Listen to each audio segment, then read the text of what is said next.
In our last tutorial, we covered complementary color mixing, and we learned that mixing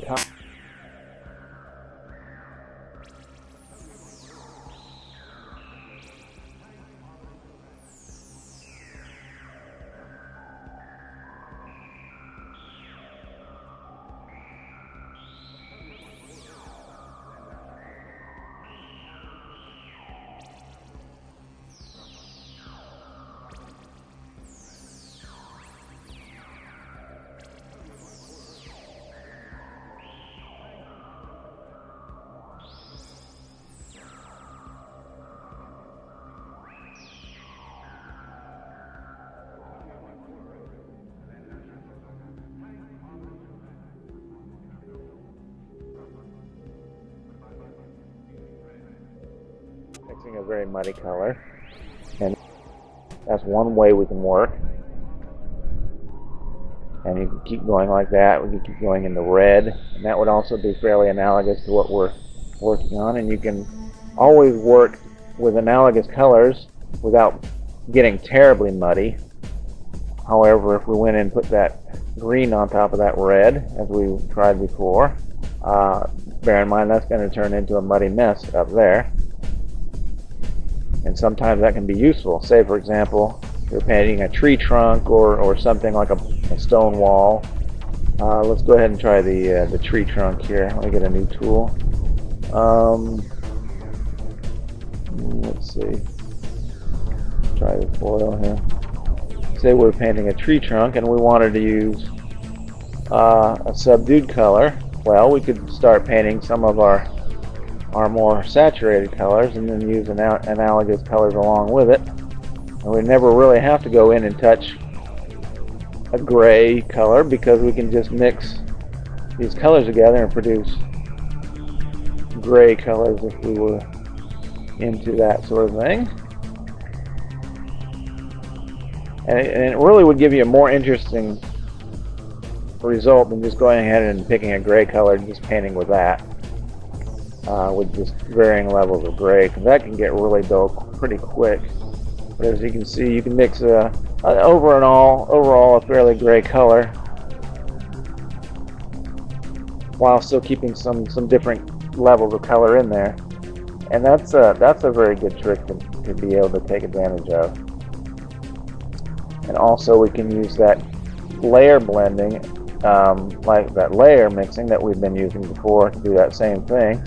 We could paint with some complementary colors or just some various other colors, and we can just use the pressure of the tablet and the other parameters to just use one color to paint different lights and darks without ever having to touch a brightness parameter or having to change colors. And then we could add a layer. Let's see. And we could keep painting on top of that, and that would produce for us some of those grays in there that we want, and we could still have control over tonality and everything else we were working with without ever really having to mess with lights and darks. We're only picking reds or yellows or something like that, and we always can go back in later, and if we want to make a change to these colors, or if we want to make something lighter or darker, we can always just merge these layers. Much like gouache or acrylic paints, we can just go ahead and throw some white on top of that. And anytime you add white, that's going to have sort of an opaque look.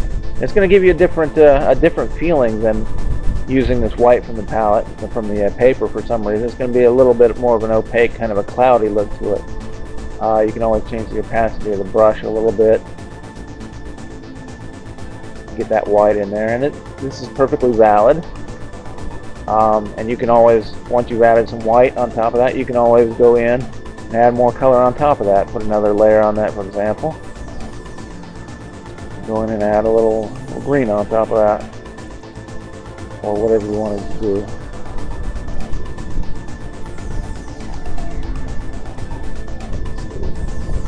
That's one good way to add lightness to an image. Instead of, for example, if you had this image here and you wanted to add some light to it, but you wanted to use, say, a bright yellow, well, remember that when you paint with natural pigments, like acrylics or something, that they're not entirely opaque. They don't always give you that real vibrant bright that you really want. I want a really vibrant bright yellow here, and I'm just getting kind of a yellow, nothing really outstanding. But what you could do is you could drop some white in there.